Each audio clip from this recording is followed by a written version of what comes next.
ॐ गं गणपतये नमः। ॐ ऐं સરસ્વત્યે નમઃ. આગળ આપણે સમબુદ્ધિની વાત કરી.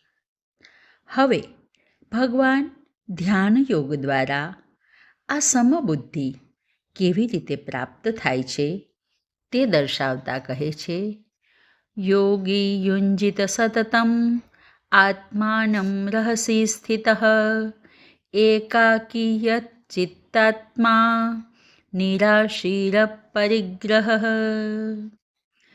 યોગીએ એકાંતમાં રહીને ચિત્ત તથા શરીરને કાબૂમાં રાખીને આશા અને પરિગ્રહ વિના ચિત્તને સતત સ્થિર રાખવું.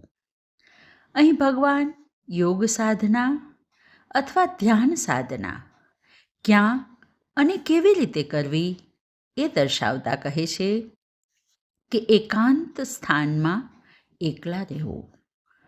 ટોળામાં રહેવાથી વાતો, ચર્ચા અને ક્યારેક વિખવાદ પણ થાય. તેથી સાધક તો એકાકી જ હોય. એ પછી શબ્દ છે નિરાશી, જેનો અર્થ છે આશા વિનાનો. મારે આ જોઈએ એવી ફરમાઈશ કરનારો સાધક ન થઈ શકે. મારે કશું ન જોઈએ એવી વૃત્તિ સ્થિર થાય માટે આવો નિરાશી, અને એ પછી છે અપરિગ્રહ, ઓછામાં ઓછી આવશ્યકતાઓથી જીવન જીવનારો. આ રીતે એકાંતમાં રહી પોતાની વૃત્તિઓને સ્થિર કરીને જે પરમાત્મામાં જોડે છે તે યોગી છે. આટલું કહીને વળી ભગવાન ધ્યાન યોગનું સાધન કેવી રીતે કરવું એ દર્શાવતા કહે છે, શુચો દેશે પ્રતિષ્ઠાપ્ય સ્થિરમાસનમાત્મનઃ નાત્યુચ્છ્રિતં નાતિ નીચમ ચૈલાજીન કુશોત્તરમ. કાપડ, ચર્મ તથા દર્ભ એકબીજા ઉપર રાખીને ખૂબ ઊંચું કે ખૂબ નીચું નહીં, તેવું પોતાનું આસન પવિત્ર ભૂમિ પર સ્થાપિત કરે. અહીં ધ્યાન કરવા માટે આસન કેવું હોવું જોઈએ તે દર્શાવ્યું છે. એ માટે સૌ પ્રથમ તો શાંત અને પવિત્ર જગ્યા પસંદ કરવી.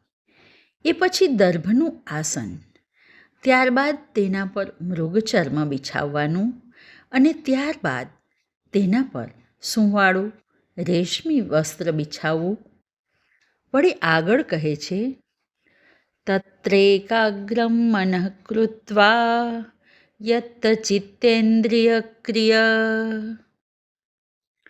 ઉપવિશ્યાસને યુજ્યાદ્યોગમાત્મા વિશુદ્ધયે. ત્યાં ચિત્તને એકાગ્ર બનાવીને, ચિત્ત તથા ઇન્દ્રિયોના કર્મોને કાબૂમાં લઈને આસન ઉપર બેસીને મનની વિશુદ્ધિ માટે તેણે યોગ સાધના કરવી જોઈએ. સૌપ્રથમ તો આગળ જે આસન દર્શાવ્યું છે તેવું આસન તૈયાર કરી તેના પર લાંબો સમય બેસી શકાય એ માટે આસન સિદ્ધિ પ્રાપ્ત કરવી પડે.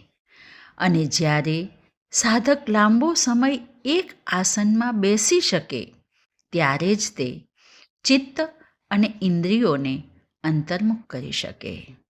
અને તેથી જ અહીં કહ્યું છે કે એકાગ્રમ મનઃ કૃત્વા યત્ ચિત્તેન્દ્રિયક્રિય, યાની મનને એકાગ્ર કરીને ચિત્ત અને ઇન્દ્રિયોને વશમાં રાખવી. પરંતુ ચિત્ત અને ઇન્દ્રિયો તથા મનને વશમાં ત્યારે જ કરી શકાય જ્યારે અંતઃકરણ વિશુદ્ધ હોય. અને અંતઃકરણની વિશુદ્ધિ ત્યારે જ સંભવ બને જ્યારે આપણી કામનાઓ નષ્ટ થાય. આજે બસ આટલું જ. હરિ ઓમ.